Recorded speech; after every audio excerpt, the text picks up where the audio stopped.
Good morning, everyone. Every single East Fife supporter who's prepared to help us out.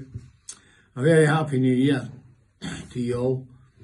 If you look at the last year, alright, we got promotion, had a good first quarter, very ordinary the second quarter, been plagued by injuries, but let's not feel sorry for ourselves. Let's start to be very positive. I'm a very positive guy. I need players. We might have signed Jack Healy, Freddie Rowe for Dunfermline. I'm not finished. What might finish me is I've not got any money left. We did this managers thing last year and it was fantastic. You managed to get the Michael McKennas of this world, who we all agree is potentially as good a player as there is in this league. But unfortunately, it had to cost us. Without any shadow of a doubt, I need strikers. Fash could be out for the rest of the season. Don't know when he's going to come back.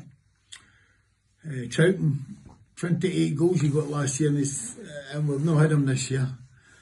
So don't feel sorry for yourself. I'm not feeling sorry for myself. I'm very, very much into it. I'll be disappointed if we don't get the playoffs. But the priority at the start of the season was to stay in the league, and we look as if we're going to do that.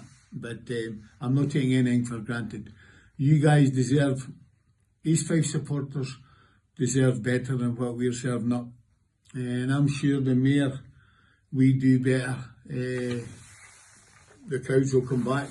Sometimes they surprise me. Our away fans have been phenomenal. They're up there with the best away supported team in the league. Let's see what's in front of us in the next of January, but please help us if you can. We need to always look for better than what we've got, and sometimes I've been knocked back because I've not got any money. But we're getting there. Just seen a boy there coming in and donating 250 quid. It's a fantastic gesture. So come on, let's do it together and take it from here. Come on the Fife.